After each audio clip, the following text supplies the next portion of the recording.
dalam permohonan ini untuk menyampaikan temuannya pertama. Dipersilahkan. Cek.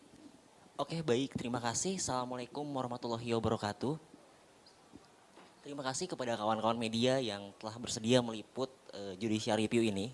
Yang pertama, saya Reza, saya asal dari daerah dan saya mungkin yang sebagai pemohon prinsipal yang awalnya memang pertama dan sendirian menggugat undang-undang APBN ini. Yang jadi pertanyaannya mengapa saya menggugat ini? Karena saya melihat sebelum APBN ini dibentuk atau disahkan, saya melihat dari RAPBN terlebih dahulu.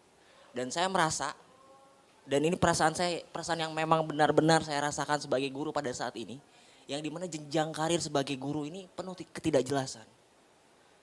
Ketika negara mampu mengalokasikan dana ratusan triliun untuk program makan bergizi gratis, akan tetapi saya merasakan sendiri bahwa kepastian karir saya ini masih abu-abu.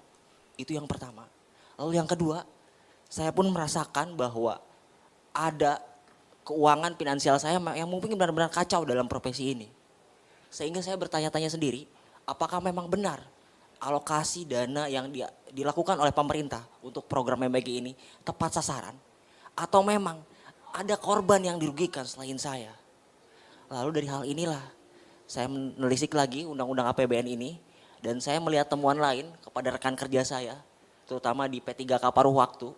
Banyak kawan-kawan saya yang mengalami penurunan gaji yang cukup signifikan. Ada yang belum mendapatkan upah selama pelantikan sejak di bulan Desember sampai di bulan ini, bulan Maret.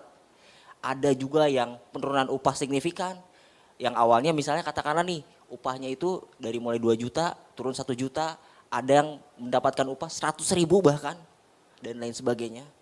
Ini cukup menohok buat saya karena mau bagaimanapun itu adalah rekan kerja saya.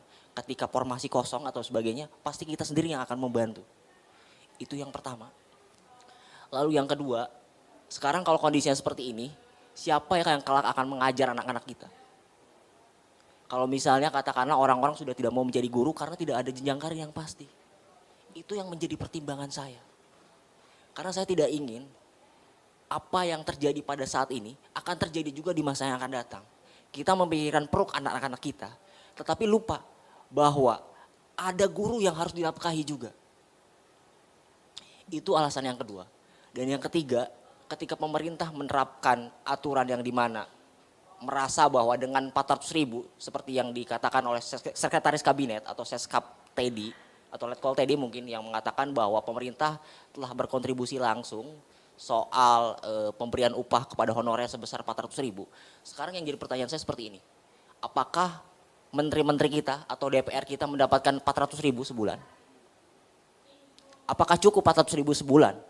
Apakah sudah merasa layak 400.000 sebulan bahwa bahwa saya adalah superhero bagi guru-guru saya, bagi pendidik dan sebagainya? Apakah itu layak? Saya rasa tidak, teman-teman. Dan 400.000 kalau dibagi itu hanya sekitar 13.000 per hari.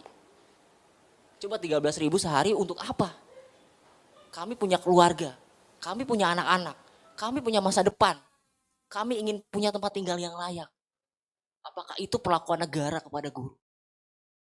Maka atas dasar inilah saya sebagai guru honorer mungkin yang dianggap lemah secara hukum, kadang dianggap ilegal mungkin oleh sebagian orang yang kurang punya empati. Saya memberikan diri saya untuk mengajukan judicial review atau permohonan uji material sampai saya di tahap bertemu kepada rekan-rekan yang satu visi.